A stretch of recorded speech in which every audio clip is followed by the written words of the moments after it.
Bueno, então vamos lá, pessoal. Hoje nós vamos falar de gerenciamento de memória no sistema operacional, né? Como é que o sistema operacional ele lida com a memória e como é que ele enxerga a memória RAM, né? Como é que ele entrega a memória para as aplicações? Como é que é esse negócio, né? Bom, então a gente viu que a memória primária, né, a nossa memória RAM, ela é um dos elementos básicos da arquitetura computacional, porque para o meu processador funcionar, eu tenho que ter tudo lá na memória RAM. Né? Eu tenho que pegar toda a minha aplicação e os dados que eu vou usar para fazer o processamento, eu tenho que jogar para a memória RAM, né? Tanto as instruções como os dados, e aí eu jogo para dentro do processador, processo e devolvo o resultado para a minha memória RAM. Então, se a gente for pensar, depois do processador, o principal elemento do meu sistema computacional é a memória. E para eu ter desempenho, para eu ter estabilidade, para eu ter robustez no meu sistema, eu preciso que esse gerenciamento de memória ele seja feito da melhor maneira possível. Né? Uma coisa que é interessante é que o gerenciamento de memória ele precisa de um uso cuidadoso. Né? Então, o sistema, de uma maneira geral, tem que lidar com o acesso à memória de maneira cuidadosa. Primeiro, por quê? Porque o acesso à memória ele é mais lento do que o acesso, o tempo de acesso aos registradores dos processadores, né? Então, as operações de leitura e escrita elas são mais lentas do que o acesso ao processador. Alguém entrando aqui.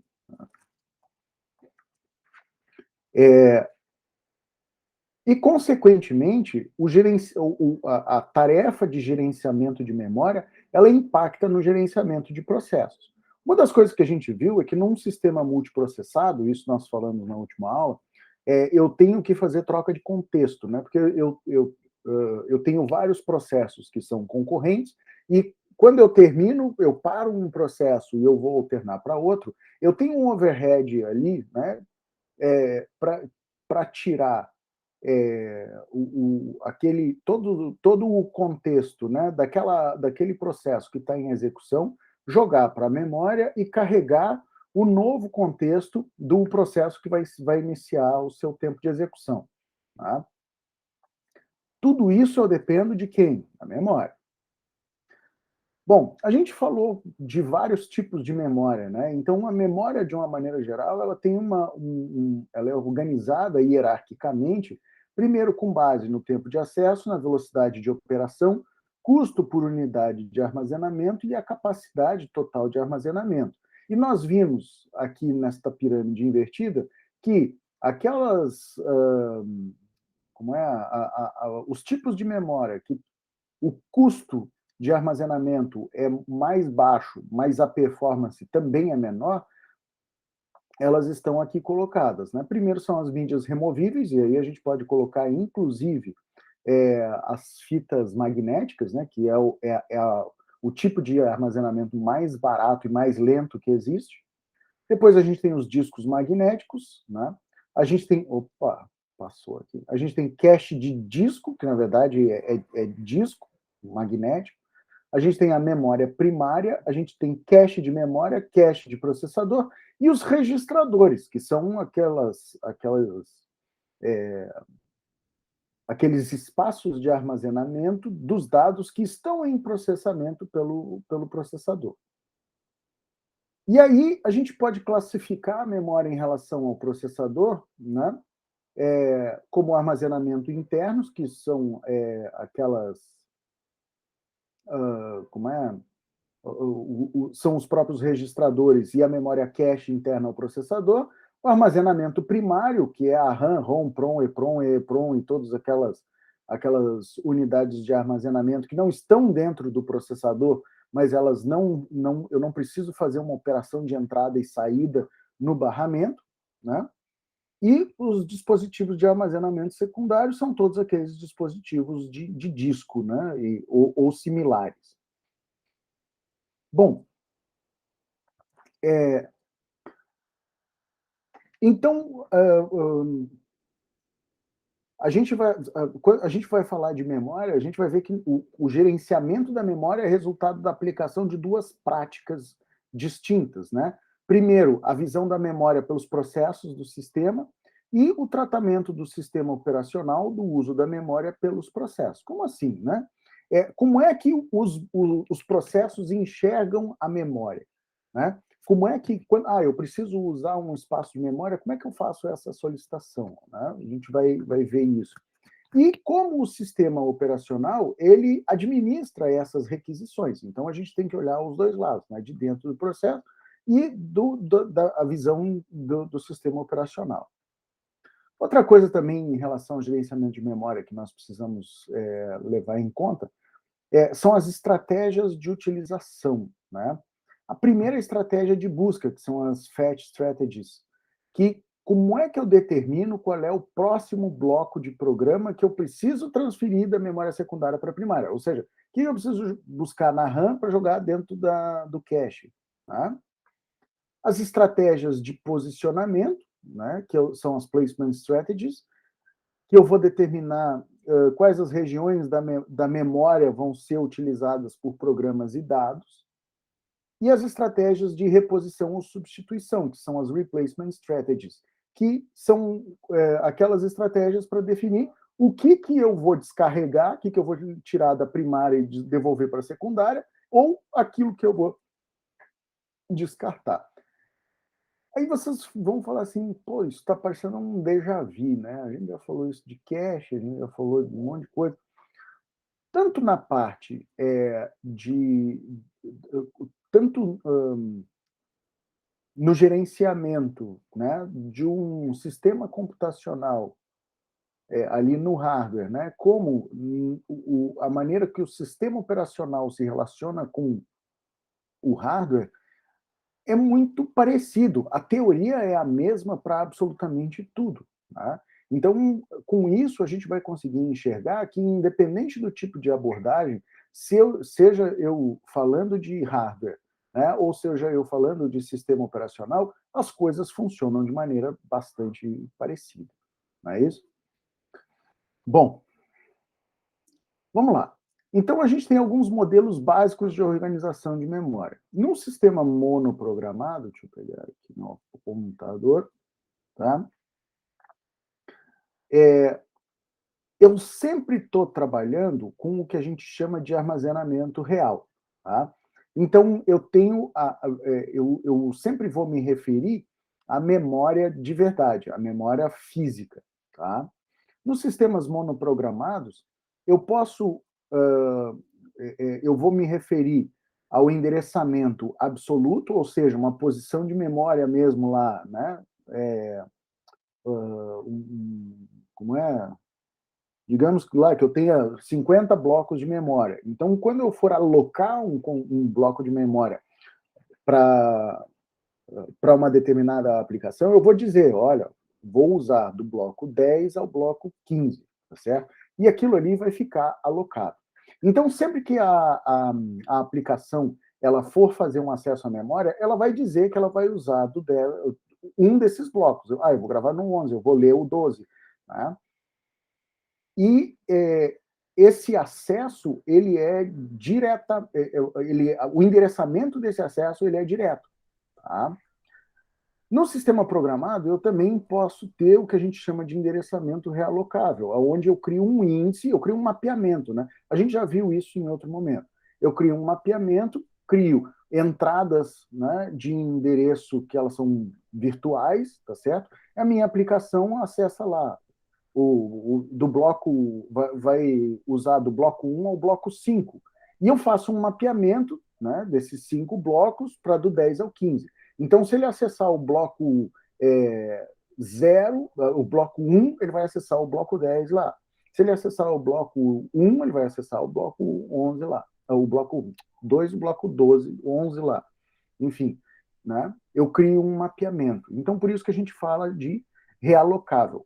Por que realocável? Ou relocável, como está escrito ali. Porque a aplicação ela vai pedir para acessar do 0 ao 5, exemplo, né? Bloco de memória. Então, se eu alocar do 0 ao 15, do 10 ao 15, do 20 ao 25, né? Do 15, do 16 ao 20, tanto faz, né? Não tem problema nenhum, tudo vai dar certo.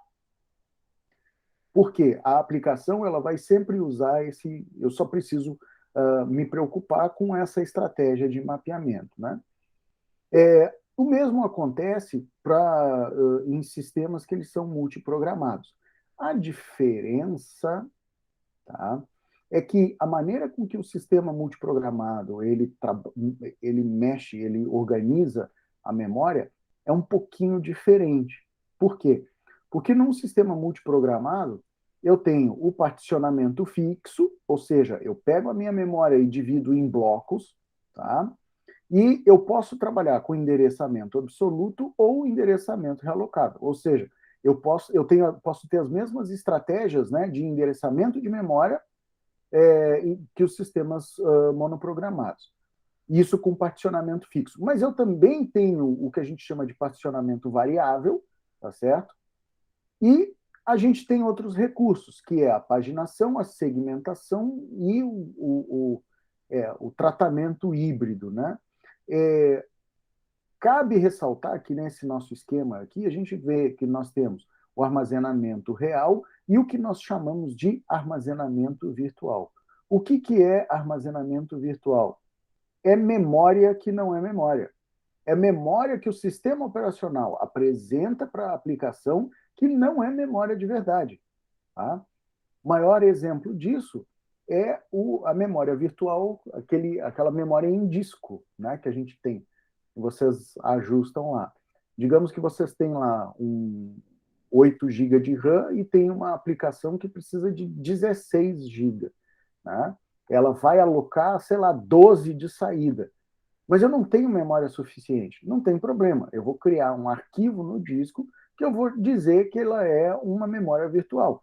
O sistema operacional vai dizer que tem espaço suficiente para aquela aplicação, só que toda vez que for precisar fazer um acesso, ele vai ter que fazer uma operação de entrada e saída. Por isso que esse negócio é lento para caramba. Tá? Esse negócio é muito lento.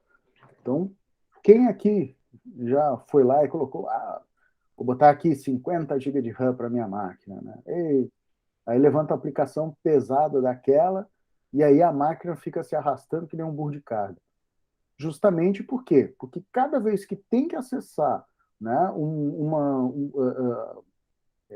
uma região de memória que ela é considerada virtual, é um problema, né? Eu tenho que fazer uma operação de entrada e saída, e aí acontece aquilo que a gente já viu. O processo que faz entrada e saída, ele fica bloqueado, esperando a operação de entrada e saída. E aí a máquina de vocês, né? Como uma vez eu ouvi numa apresentação, né? It's slow as a pig. Beleza. Tá, agora vamos ver como é que cria, como tudo começa. Quando a gente cria um programa, nós escrevemos um arquivo texto lá que tem a fonte dessa aplicação e nós usamos um negócio chamado de compilador, né? Ou quase isso. Isso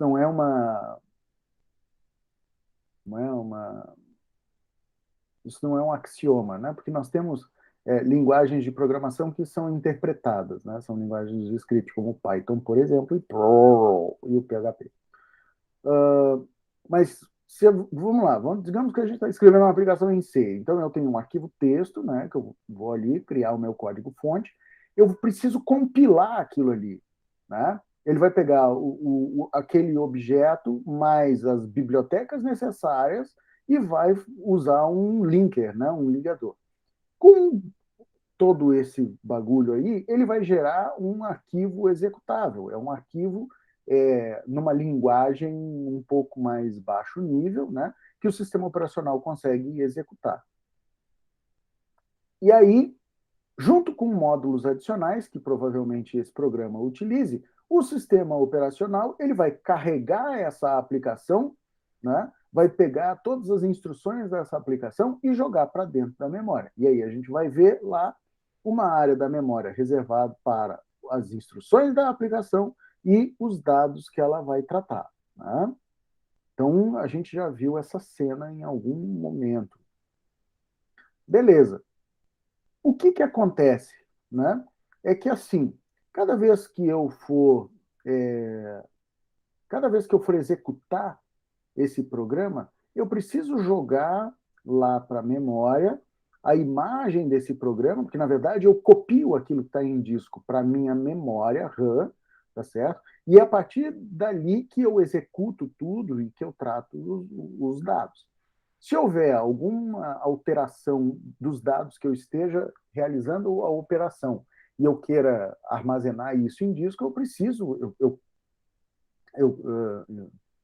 eu preciso realizar uma operação de entrada e saída e despejar esse negócio lá para uma unidade de armazenamento. Beleza? Então, isso aqui não tem muito mistério, né? A gente já falou bastante a respeito disso.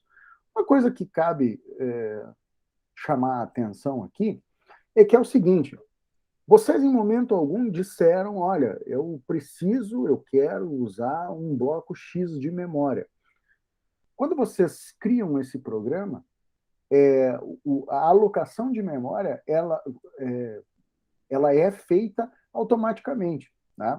Tanto a linguagem, o compilador da linguagem de programação, quanto o próprio sistema operacional, que vão se encarregar disso, a não ser que vocês estejam escrevendo uma aplicação numa linguagem de programação de muito baixo nível, onde vocês têm que sim se preocupar quanto de espaço vocês vão alocar, quais os endereços, e não pode tentar acessar um bloco fora daquele conjunto que foi alocado, né? Senão vai dar guru. Bom, a nossa memória ela é tratada como um vetor unidimensional, né? Ele é um vetor do tamanho da memória. E o armazenamento ele pode ser organizado em blocos de 4 bits, que a gente chama de nibbles, de 8 bits, que é um byte, né? De 16 bits, que a gente chama de palavra, de word, ou de 32 bits, que é uma double word. Tem coisa mais do que isso? Tem. Tá? Mas normalmente a gente vai ver isso aqui. Cada posição dessa, cada bloco desse, né? Cada objeto, cada vetor desse aqui, né?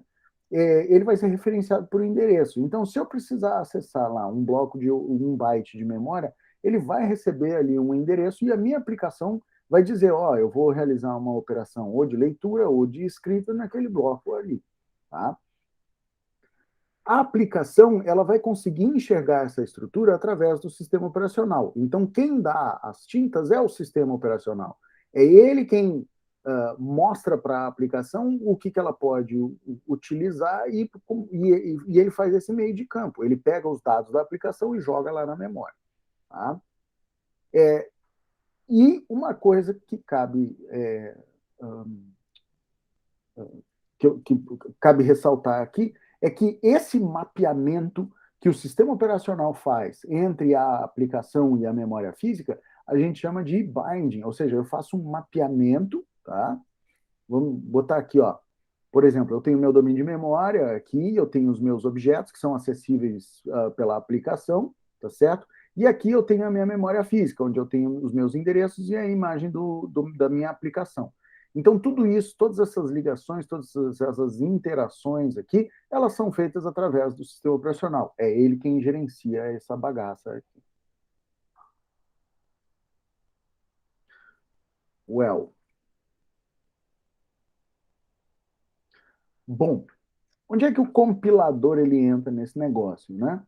Ele que vai definir qual é a relação do programa, da nossa aplicação com a plataforma. E, consequentemente, como o programa aloca a memória. Então, se eu for lá definir que eu vou usar uma variável x, né, que é um varchar de, sei lá, 10 caracteres, o compilador vai olhar para aquilo lá e vai dizer assim, tá, eu preciso alocar memória de varchar para 10 caracteres, e ele já vai criar no arquivo compilado, ele vai criar lá como é uma instrução que vai fazer a alocação dessa memória. Na verdade, vai pedir para o sistema operacional alocar essa memória e o sistema operacional vai deixar reservado e vai criar um mapinha dizendo, ó, quando você for acessar X, que é um baixar de 10, você vai acessar aqui, ó, tem esse mapinha aqui, ó, de 0 a 9, tá? E isso aqui, na memória física, você não vai precisar saber, tá? Então, isso aqui deixa comigo. E aí, se vocês forem acessar qualquer elemento dessa string, né? Eu vou acessar lá o x1, né? Ele vai buscar lá na posição de memória que está mapeada. Né? E aí não importa, quem administra isso é o sistema operacional. O endereçamento ele pode ser absoluto, ou seja, o programa sempre será executado numa determinada região de memória, eu posso alocar isso, só que aí a gente tá falando de aplicações bastante específicas, né? Ou então vai ser realocável, onde o programa vai usar o espaço de memória alocado pelo sistema operacional. Tá, mas quando é que eu vou usar, quando é que uma aplicação ela vai usar endereçamento absoluto? Bom, uma delas, a principal delas, é o kernel do sistema operacional, que é uma aplicação e vai usar, ele vai alocar um bloco de memória e vai trabalhar com endereçamento absoluto, né? Até porque ele não pode acessar nada fora dali, né? E ninguém pode acessar nenhum bloco de memória que esteja alocado para o kernel. Tá? Então, ele tem que trabalhar protegido. Tá? Diga, Wagner Gregório de Lima. Ô, professor, então, por exemplo, que nem no Linux ali, né? Quando a gente sobe um sistema operacional ali, sai com aquela memória de arranque lá, digamos que o sistema está consumindo 900 megabytes de memória, né? Uhum. Por exemplo, né? Isso aí, então, o kernel está incluído nisso aí já. Sim, sim. Só que é o Claro seguinte, que tem outras aplicações que ele carrega junto, dependendo da distribuição, né? Uhum. Mas o kernel já está incluído nessa posição absoluta sempre de arranque, então. Tá, mas vamos lá. Quando a gente fala de endereçamento absoluto, o kernel ele é um processo, ele é uma aplicação. Tá?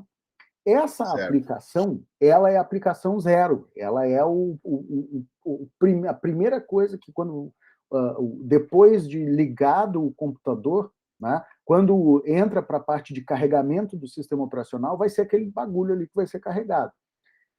O que acontece? A relação desse processo com o hardware é muito, muito profunda, entendeu? Por quê? Primeiro porque ele tem quem faz todas as chamadas de sistema para acessar os recursos do computador, né, do hardware, é esse cara. Então, ele precisa ficar protegido ali.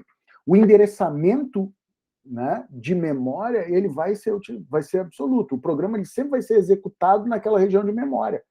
Né? Sempre vai ser naquele bloquinho. As outras aplicações que venham depois, e aí vou incluir aí aplicações que fazem parte do carregamento do sistema operacional, mas não são, né, não é o kernel ali, tá? São aplicações acessórias, elas podem sim trabalhar com endereçamento realocável, não tem problema. Né? Mas quem faz a orquestração vai ser o kernel. Entendeu? O kernel ele é o elemento principal ali, ele conhece o hardware, ele tem que saber o que tem. E aí, como é ele quem faz o meio de campo com as outras aplicações, aí não tem problema. Né? O que eu não posso, e aí cabe uma observação. Por que o kernel ele sempre vai trabalhar com endereçamento absoluto? Tá? Por quê? Porque quando eu trabalho com endereçamento realocável, quer dizer que em algum momento eu vou descarregar da memória aquela aplicação e eu vou recarregar aquela aplicação numa nova posição de memória. Tá? Então, não importa se eu carreguei na posição 10, ou eu carreguei na 30 ou na 50, né, e eu preciso de 10 bytes de memória, a partir do momento que eu crio um mapinha ali, não, né, vai funcionar, tudo lindo, maravilhoso. O problema é o seguinte, é que se eu tiver uma exceção, se eu não conseguir alocar memória, tá? Ou se a memória ela for se a memória alocada ela for memória virtual, tá certo? Com qualquer outra aplicação, no máximo vai pendurar a aplicação e ela vai cair, vai travar aquele processo. No kernel, eu derrubo o sistema inteiro. Por quê? Porque a partir do momento que, vamos lá, o meu kernel, ele estava, eu tinha alocado lá, sei lá, 10 blocos de 10 words de 16 bits para carregar o meu kernel, exemplo, né? E aí eu comecei lá carregando no 0 até o 10, até o 10, certo? Se eu, primeiro, como é que eu vou descarregar o kernel? Como é que eu vou tirar o kernel daquilo ali? Quem é que vai gerenciar todo o sistema? Ninguém, né? Vai virar terra de ninguém. Então, essa é uma primeira, uma primeira situação, né? Que ela não pode acontecer. Segundo, que se eu trocar o kernel de posição, se eu tirar ali do 0 para o 10 e jogar lá para o 40, até os 50, até o 40 ao 49, né? O que vai acontecer? Eu posso ter problema de sobreposição de dados na memória. Talvez eu não consiga um bloqueio de acesso, né? Um bloqueio para uso dedicado daquela memória por alguma falha, né? Então, eu estou movimentando, estou tirando o kernel de um ponto da memória para jogar no outro. Como é que a aplicação que faz tudo funcionar, ela vai ficar indo para um lado e para o outro? Não sei se eu me fiz claro. Não, foi bem claro, sim. Tranquilo. Porque uma coisa ali, imagina o bash, por exemplo, né? Que ele é só interpretador de comando. Se vocês fizerem logoff, o bash vai ser a aplicação que ela vai parar, né? Por quê? Porque vai ficar o login lá. Aí vocês vão logar de novo, ele vai executar o bash e vai aparecer ali a linha de comando. Se você der Ctrl D ou der logout, ela vai sumir, né? Então é uma aplicação que ela pode ser, ela pode estar usando um bloco de memória realocável, não tem problema, né? Porque eu posso terminar uma instância daquele programa e iniciar outra e não importa onde, mas o kernel é o kernel. Né? Como é que o meu sistema vai funcionar? Então, necessariamente, eu preciso que o endereçamento do kernel ele seja absoluto. Todo o resto, ou pelo menos grande parte, né, pode ser realocável. Algumas coisas que não podem, que é difícil de trabalhar com endereçamento realocável, é driver, né, porque às vezes eu preciso fazer um acesso, onde eu preciso acessar a memória em baixo nível e eu preciso ter um mapeamento daquela memória para o meu dispositivo, né? Enfim, e outras aplicações assim mais críticas, né? O que eu tenho um relacionamento com o hardware mais intrínseco.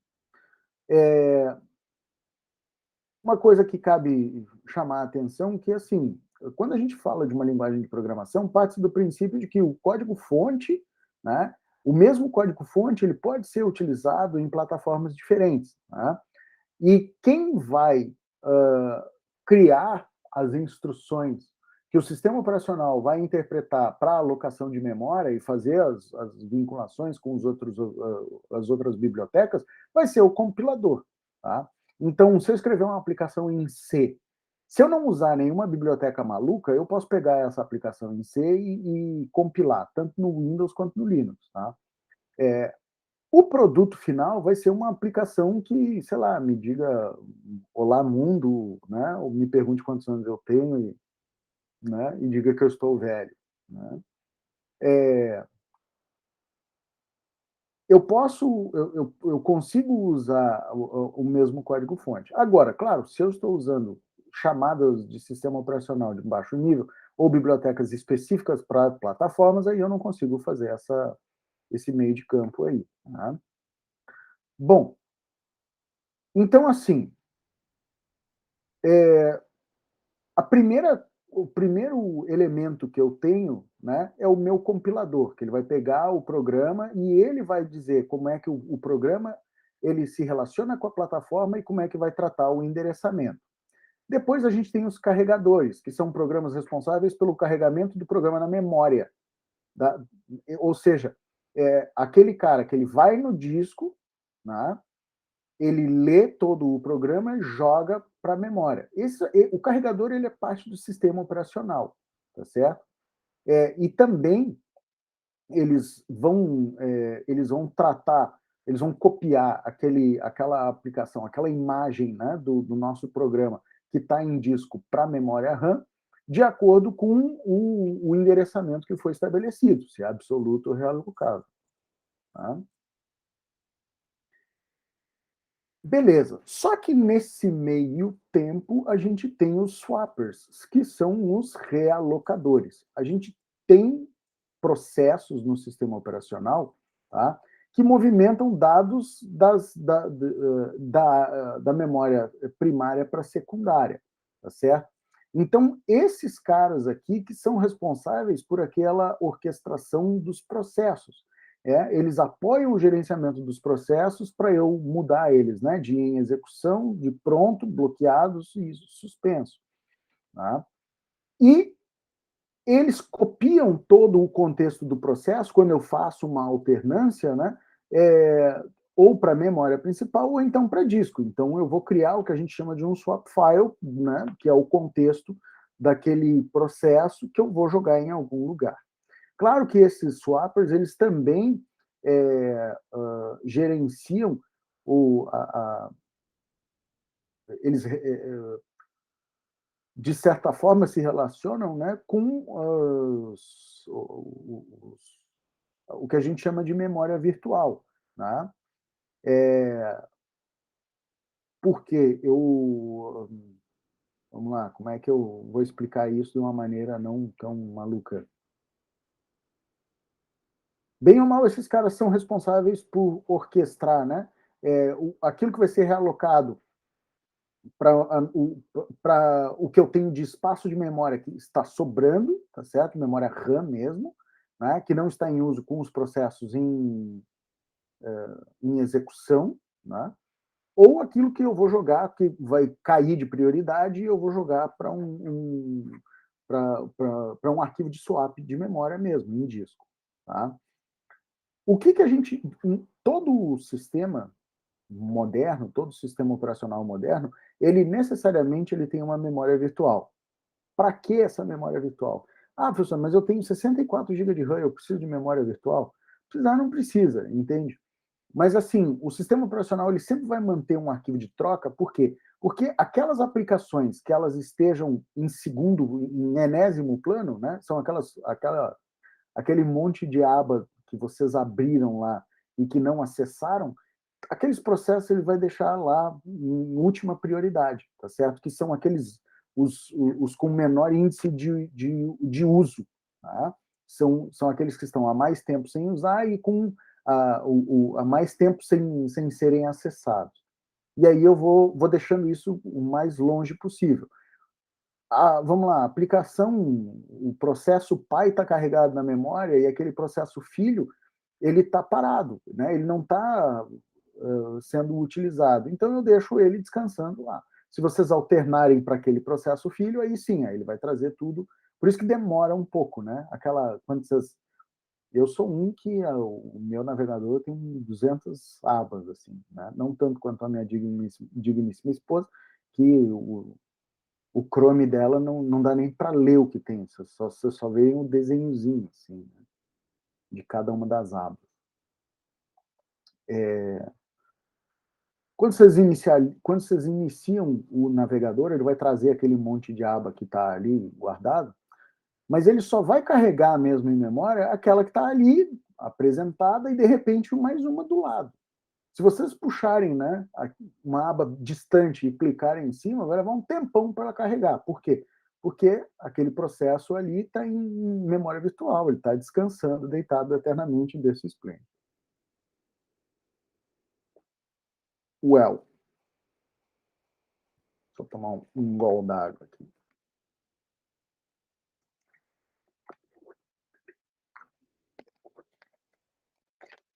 Então, a memória virtual, ela só existe e ela só é possível a gente usá-la lá pelo recurso de realocação que esses swappers eles fazem, né? Por quê? A memória virtual para o sistema operacional apresenta como se fosse memória, né? Não importa o que tem por trás, é memória, beleza? Então, ele é um recurso sofisticado, eu consigo endereçar, que ele me permite endereçar mais memória, tá, para as minhas aplicações do que eu tenho fisicamente. Então, se eu tenho 4 GB de RAM, eu posso endereçar 32, tá? Tá certo que a minha máquina, se eu precisar usar qualquer coisa além do que eu tenho de memória física, eu vou ter problema. Eu vou ter problema porque a minha máquina vai começar a se arrastar, né? Mas vai funcionar, de certa forma. O tamanho combinado do programa e da pilha, eles podem exceder o espaço disponível fisicamente. Então, eu consigo executar na minha máquina programas que eles não necessariamente vão conseguir estar completamente na memória. Tá? E aí a gente pode implementar a memória virtual através de paginação ou de segmentação. Paginação, o meu endereço virtual, ele é dividido em blocos de tamanho e posição fixa, né, identificado por um número, como se eu tivesse um caderninho, e aí eu vou botar ali naquele caderninho, né, em cada uma das páginas, eu vou alocar eu vou alocar uma página para minha aplicação. Quando eu precisar fazer um swap, o que eu faço? Eu troco de página, né? Eu descarrego uma página e carrego a outra. Então, essa é uma maneira bem interessante e bem engenhosa. E a outra é de segmentação. Então, eu crio um endereçamento virtual dividido em bloco de tamanho fixo ou variável, e cada um deles é identificado com um número de segmento. Quando a gente tem um programa que pendura e que dá lá um segmentation full, eu tenho falha de segmentação, ou seja, ele tentou acessar um endereço virtual, né, de um determinado segmento e ou ele não achou o que ele esperava ou ele não conseguiu acessar aquele segmento de memória. Tá? Quem nunca viu um erro de segmentação aqui?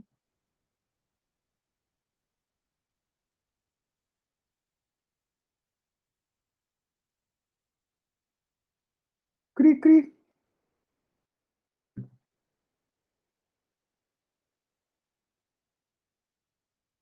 Rapaz, nem minha gata está me acompanhando hoje. Ah, não, tá aqui, apareceu. Não é a tela azul? Muito genérico, né? A tela azul, ela pode ser uma falha de segmentação, pode ser uma falha de paginação, pode ser uma falha de hardware. Na verdade, é uma exceção fatal, ou seja, ele tentou a aplicação ou o sistema operacional tentaram executar uma operação e o tiro foi na água.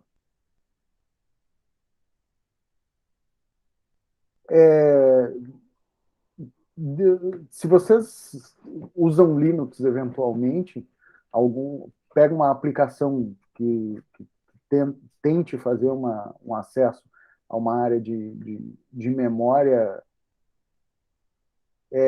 e dê problema, ele vai dar um segmentation full. De vez em quando, principalmente se eu tenho hardware mais antigo, que às vezes não tem os mesmos recursos, você pega um sistema operacional, uma distribuição mais moderna, ela às vezes tenta acessar recurso do hardware que não existe e dá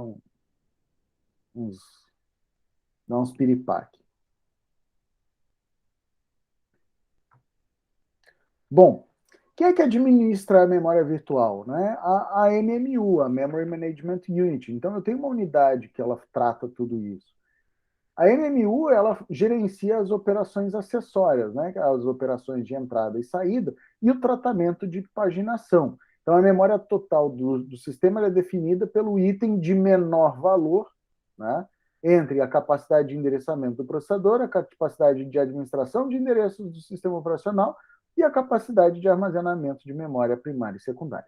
O que isto quer dizer? a memória total do sistema ela é definida pelo item de menor valor. Então, o fator limitante, tá, de memória que eu tenho disponível para usar no meu sistema computacional vai ser estabelecido por ou capacidade de endereçamento do processador. O que isso quer dizer?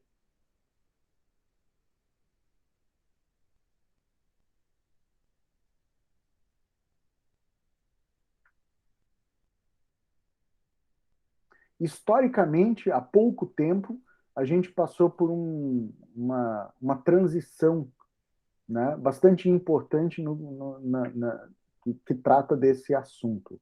Alguém consegue associar isso ao tema?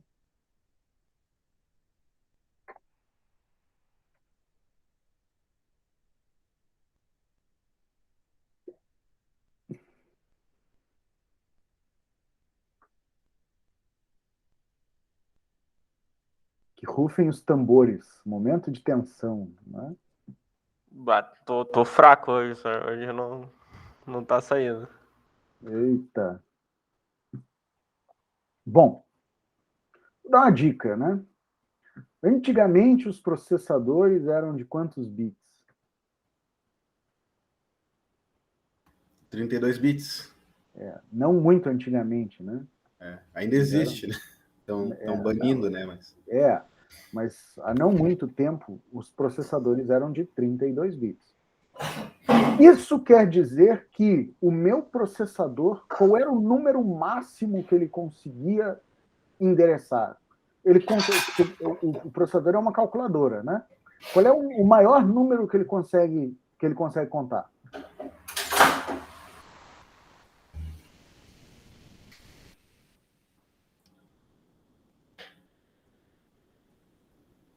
Não é 8? Não? Vou torcer teu pescoço, vai.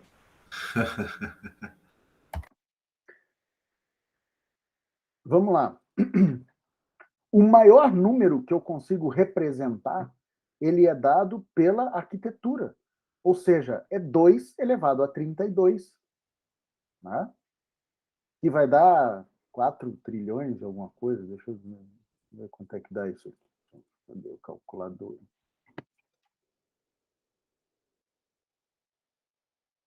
Cadê? Calculadeira.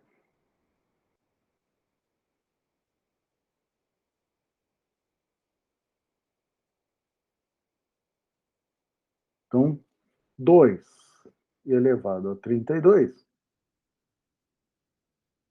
Um parênteses mais aqui. Tá? Vai dar 4 bilhões 294 milhões 967 mil 296. O que esse número aqui chama a atenção?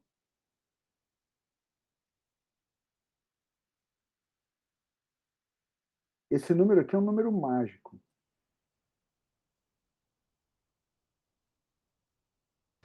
Que ele só suporta até no máximo 4 GB de memória RAM. Então esse é um ponto importante. Como o número máximo que o meu processador ele só consegue contar de 0 até 4 bilhões e pouco, tá? Então, o maior número que ele consegue representar é 4 bilhões de alguma coisa, tá? Isso num processador de 32 bits. A partir do momento que eu mudo a plataforma e eu tenho um processador de 64 bits, quer dizer que o maior número que ele consegue contar é 2 na 64. Né? E aí a coisa muda de figura, porque 2 na 64 vai dar... O que ele... Um número tão grande...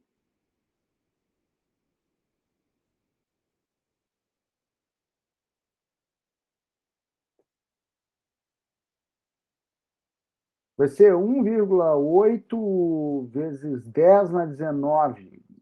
Ou seja, né? é um número gigantesco. Né? Isso acho que vai dar 19, vai dar 18 petabytes, é isso? Ou exabytes? É alguma coisa por... Não, acho que é 16 peta. Se eu não estou enganado. Não, 16 hexa. É isso aí.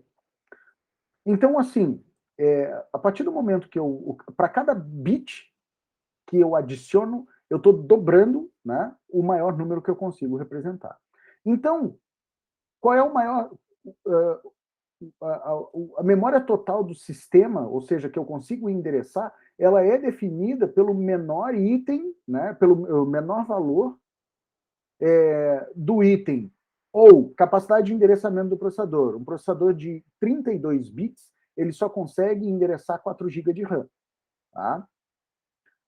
Mas beleza, eu posso ter um processador de 64 bits com um sistema operacional de 32 bits. Vocês já viram isso alguma vez na vida de vocês?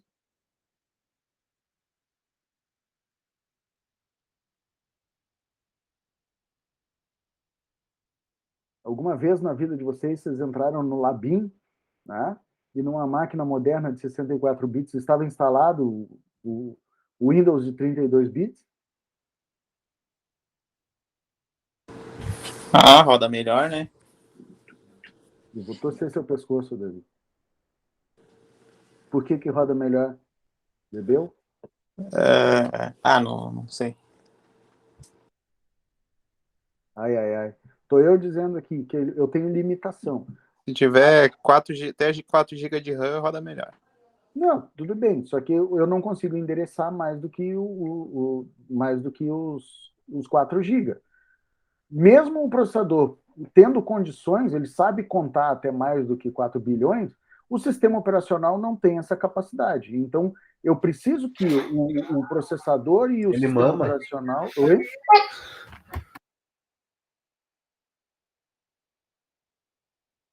Olha o acidente. O home office é uma beleza, né? Beijo. Então, ou o meu processador ele não vai deixar eu endereçar mais do que 4 GB, ou o meu sistema operacional, ou então a capacidade de memória primária e secundária. Tá? Então, se eu tiver 1 GB de RAM e 1 GB de disco, é o tamanho máximo de memória que o meu sistema ele vai conseguir trabalhar. Né? Mesmo que eu tenha um sistema operacional de 64 bits e um processador de 64 bits. Tá bem? Então, quem limita a quantidade de memória de um sistema são esses caras. Ou é o processador, ou é o sistema operacional, ou é o somatório da minha memória principal, mais o que eu consigo criar de memória virtual em disco. Tá? Bom, o que é a tal da paginação? A paginação é um esquema que faz o uso da memória virtual. Então, eu crio blocos de igual tamanho, que a gente chama de página. Cada página ela tem um número... Ué?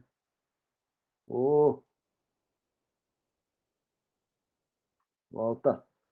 Cada página ela tem um número de identificação próprio, né? E aí a minha memória primária ela é dividida em blocos de igual tamanho com identificação única. Então eu tenho o que a gente chama de page frame. Então cada página ela recebe um framezinho ali, né? E com um número de identificação.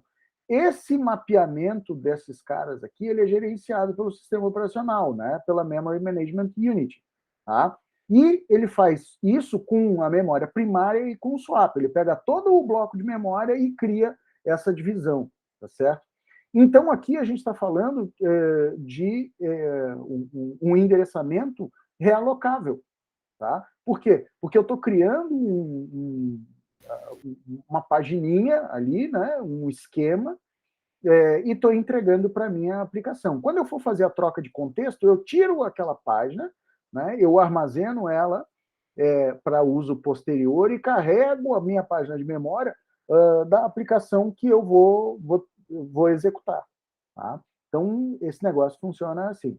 E aí a gente vai ver, assim, na nossa memória, que eu tenho... Puta, mas o que está acontecendo que esse negócio está passando aqui? Tá?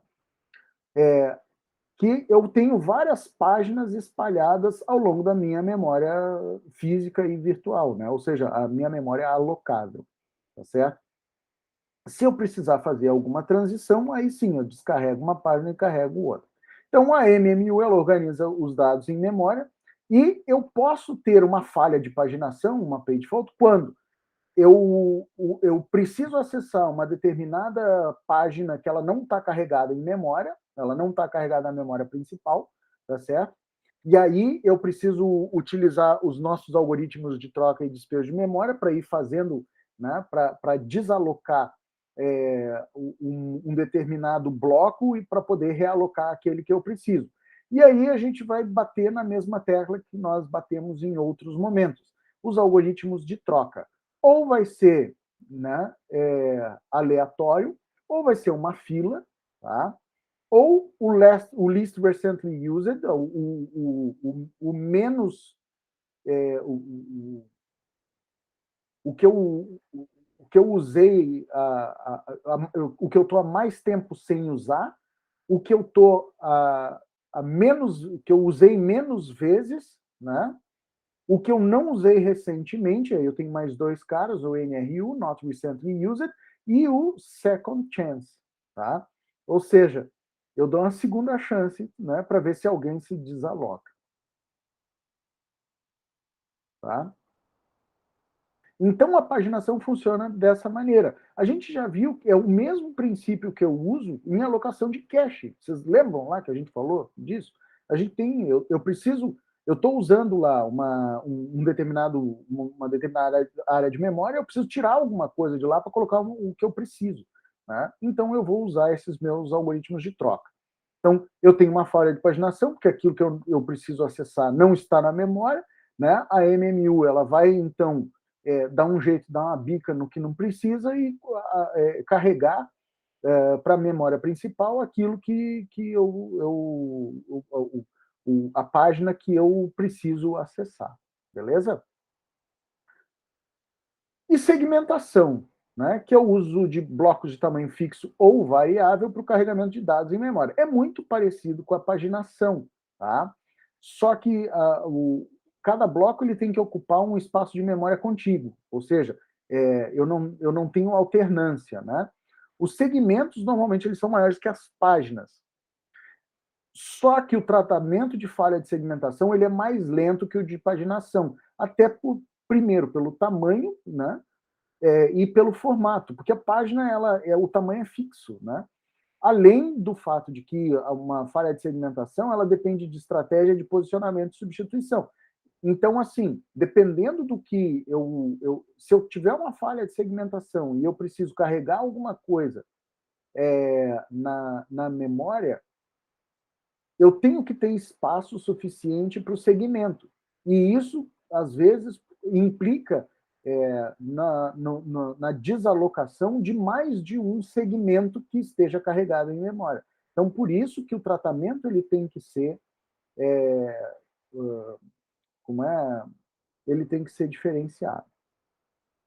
E a gente também tem as tabelas de página, né, que a gente chama de paginação multinível, que a gente usa em sistemas híbridos, que eles utilizam paginação mais segmentação. Então, eu adoto as duas estratégias de gerenciamento de memória. Tá? Eu não quero falar abobrinha, mas, se eu não me engano, a maior parte dos sistemas operacionais modernos trabalha em formato híbrido, né? Eu tenho as páginas de memória e trabalho também com segmentos. Certo? Então, sempre que eu precisar fazer uma alocação de memória, eu tenho aqui uma tabela de páginas, né? E cada página dessa aqui eu tenho um conjunto de segmentos. Então, vocês podem observar aqui. Acho que eu toquei rápido demais, porque acabou. A pergunta: Ficou claro isso para vocês? Eu sei que alguns se descolaram do mundo aí, né? A alma foi e ficou o corpo sentado na frente do computador. Mas eu preciso saber como é que isso ficou para vocês?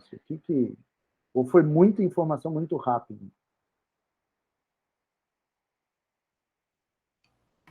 Eu acho que estava bem segmentado as tuas aulas aí, tem sido um tópicozinho pequeno em cada aula, então tem dado para entender bem, assim.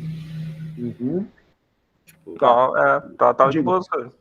Prestei, agora no finalzinho ali eu consegui prestar mais atenção, antes estava tava meio corrido aqui, mas Uhum. é bem didático, bem de boa para pegar. Tá. Eu preciso chamar a atenção de vocês que, assim, vocês viram que o sistema computacional ele funciona igual em todos os níveis, né? Os princípios de funcionamento eles são os mesmos, seja no sistema operacional, seja no funcionamento do hardware, né? Em baixo nível, né? Tudo é muito parecido, tudo é muito compartilha dos mesmos princípios. A gente não vai entrar nessa parte de gerenciamento de memória muito profundo, não. Tá? Até porque essa disciplina é para vocês terem uma visão assim ampla de como é que funciona esse negócio. Vocês estão indo para a área de desenvolvimento, né? A maior parte do pessoal aqui é de análise e desenvolvimento de sistemas, não é isso? A maior parte é de ADS, né? Eu sou de ADS. Uhum. Eu acho que tem... Tem uns 2 de redes. Acho que eu e mais um. E mais um pessoal que é de ciência. Isso aí. Tá? Mas, assim, basicamente, o pessoal de ADS, de ciência da computação, trabalha mais com programação do que o pessoal de redes. Né? O pessoal de redes é mais, como equilibrando os pratinhos, né? Ali, a parte de monitoramento, não deixando a sustentação da aplicação cair. E assim, muitas vezes vocês vão topar com alguns problemas que, a partir do momento que vocês conhecem como é a estrutura, fica mais fácil de diagnosticar, tá certo? Então, essa parte de gerenciamento de memória, ela é bastante interessante e é lógico que vai cair na nossa avaliação semestral, tá? Né? Pelo menos a parte de tratativa dos princípios de funcionamento, tá bem?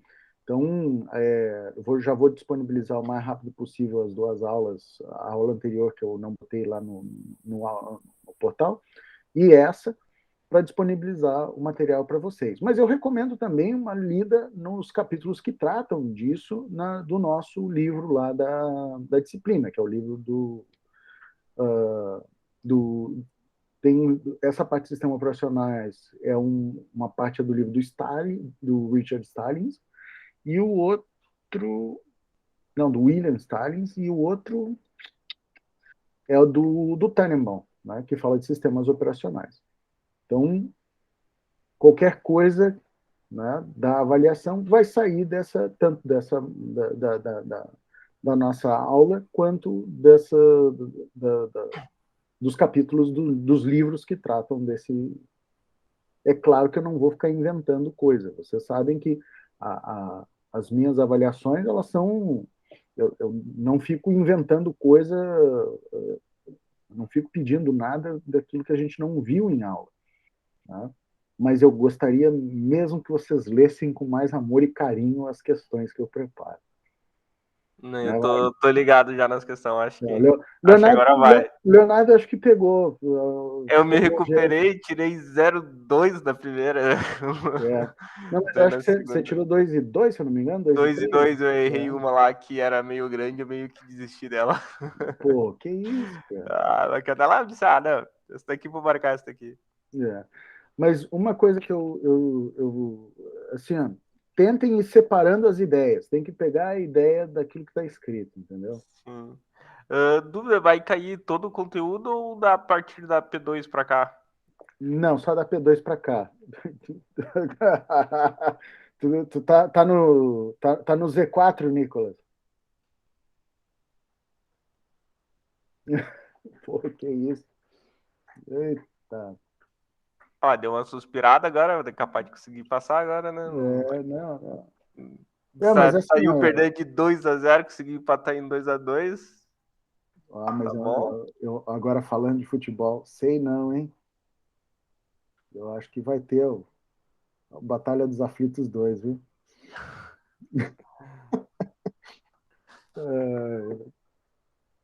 Bueno, então, pessoal, nossa avaliação ela vai ser, como eu acabei de falar para vocês, ela vai ser tudo da AP2 para cá, né? Não...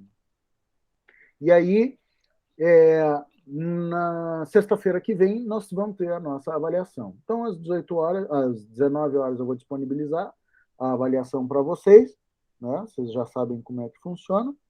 E aí, quem ficar com as calças na mão, a gente tem a nossa avaliação final, que será no dia. Deixa eu ver aqui, normalmente. Olha o calendário. 3, vai ser no dia 10, né? Vai ser na. Não, 3, 10, 10 é nosso feedback, vai ser no dia 17 de dezembro. Tá? Beleza. Então, Espero não ficar em recuperação. Dia 10 tem festa firme. olha lá, hein? Não, dia 10 é nosso feedback, né? Ah, A é o aula feedback? final. Dia 17 é a nossa. Mas mesmo assim, não quero ficar em recuperação. Eu também não quero que vocês fiquem, viu? O que vai ser dia 10 que eu perdi, professor? A F. Feedback da Não, prova, né? desculpa, feedback. A F é dia Entendi, 17. entendi. Dia 3 é a S, aí tem o feedback, né, que é a última aula mesmo, encerramento, e, a F. Ó, chegou o Telmo. Não sei, mas tá gravando ainda, senhor. Sim. Beleza. Então, deixa eu encerrar a gravação aqui. Cadê? Interromper a gravação.